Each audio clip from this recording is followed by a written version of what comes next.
Very welcome. स्वागत है आप सबका मेरे नॉलेज प्रोवाइडर के इस वीडियो में। और इस वीडियो में आज हम डिस्कशन करने वाले हैं एक ऐसे टॉपिक के ऊपर जो अभी सबसे ज़्यादा ट्रेंड कर रहा है।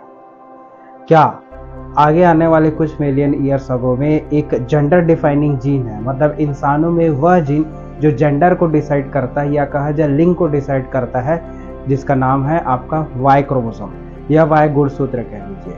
तो क्या ये वाई क्रोमोसोम जो आप देख रहे हैं वो आगे जाके मिलियन ऑफ ईयर्स में आगे जाके एक्सटिंक्ट हो जाएगा? क्या ये विलुप्त हो जाएगा? तो ये ऐसा क्यों चीज़ है, अभी ये डिस्कशन ऐसा क्यों सामने आ रहा है? नेशनल एकेडमी ऑफ साइंस में एक यहाँ पर रिसर्च पब्लिश हुआ है, तो उसमें एक रिसर्च किया गया है स्पाइनी रैट्स के ऊपर, और उसमें ये देखा गया है कि उनके जो वाई क्रोमोसोम है वह गुजरते वक्त के साथ एक्सटिंक्ट हो रहे हैं।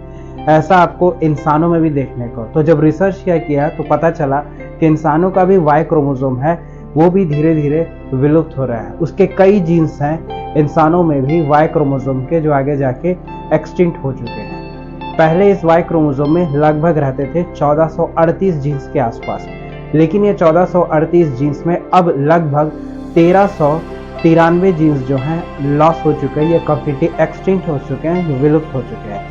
तो अब जो बचे हुए जीन्स हैं इसमें वो लगभग ओनली 45 जीन्स के आसपास इससे बचे हैं, और आने वाले 10 मिलियन ईयर्स के आसपास ये भी जो पर्टिकुलर जीन्स हैं वो विलुप्त हो जाएंगे। तो फिर जेंडर को डिफाइन करने वाला जो क्रोमोसोम है या गुणसूत्र है वो कहाँ होगा?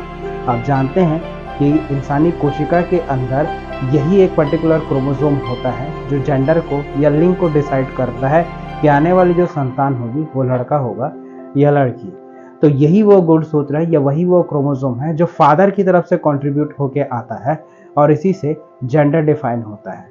तो ये क्रोमोसोम वाई क्रोमोसोम अगर आगे जाके एक्सटिंक्ट या विलुप्त हो जाएगा तो फिर आगे जाके सिर्फ लड़कियां ही पैदा होंगी दुनिया में? तो ऐसा नहीं है। एक रिसर्च हो रहा है आपके स्पाइनी रैट्स के ऊपर, जो जापान के एक रोडेंट स्पीशीज है, ये चूहों की जो प्रजाति है, इस पर एक रिसर्च हो रहा है। रिसर्च में ये पता चला कि इनका भी जो जेंडर डिफाइनिंग क्रोमोसोम है वो आगे जाके एक्सटिंक्ट हो गया, विलुप्त हो गया, लेकिन उसके बाद भी इनमें कुछ ऐसे जीन्स इवॉल्व हुए हैं जो आगे जाके जेंडर को डिफाइन कर रहे हैं। तो अब आगे जाके ये देखा जा रहा है कि इनके जो वाई क्रोमोसोम है वो तो कम्प्लीटली एक्सटिंक्ट हो चुके हैं, लेकिन आगे जाके जो न्यू आपके पर्टिकुलर क्रोमोसोम है वो जाके जेंडर को कंसिडर करेंगे। अब ऐसा क्या चीज़ जो इसमें देखा गया, इनमें अब आगे जाके ये देखा गया कि वाई क्रोमोसोम के एक्सटिंक्शन के बाद मेल क्रोमोसोम्स में देखा गया कि मेल क्रोमोसोम में क्रोमोसोम नंबर 3 है। तो इस क्रोमोसोम नंबर 3 में ये कंसिडर किया कि ये जो क्रोमोसोम नंबर 3 में एक डुप्लीकेशन जीन है, एक डुप्लीकेशन के कारण एक जीन वहां पर देखा गया, यहाँ पर डुप्लीकेशन हो रहा है। इस पर्टिकुलर जीन का नाम है SXO9 जीन, या ये जो जीन है ये जाके इस पर्टिकुलर फंक्शन को कर रहा है। तो ये चीज है। तो पहले ये होता था वाई क्रोमोसोम में, तो वाई क्रोमोसोम में जो मेल जेंडर को डिफाइन करने वाला जीन था उसका नाम था SRY जीन। तो ये SRY जीन है वो आगे जाके वाई क्रोमोसोम में एक्सटिंक्ट होगा, तो ये जीन भी एक्सटिंक्ट हो जाएंगे, विलुप्त हो जाएंगे। तो जेंडर डिफाइनिंग जीन है वो मेल क्रोमोसोम नंबर 3 में देखने को मिला है, वो है आपका SX0 या फिर SXO9 जीन। ये जीन जाके आपके रोडेंट स्पीशीज में इस चीज को देखते हुए मिलेगा या इस चीज को करते हुए मिलेगा। तो आगे जाके हो सकता है ह्यूमंस में भी कुछ ऐसा जीन इवॉल्व हो जाए जो आगे जाके वाई क्रोमोसोम के किरदार को निभाए। हो सकता है ये कोई भी आपके बाकी जो क्रोमोसोम्स हैं उनमें ऐसे जीन्स हैं वो इवॉल्व हो जाए और वो जाके ऐसे फंक्शन को निभाएं। तो ये सब चीजें इसमें देखने को मिलती है। तो ये जो SRY जीन है जो आपके वाई क्रोमोसोम्स में देखने को मिलता है, ये ऐसा करता क्या है?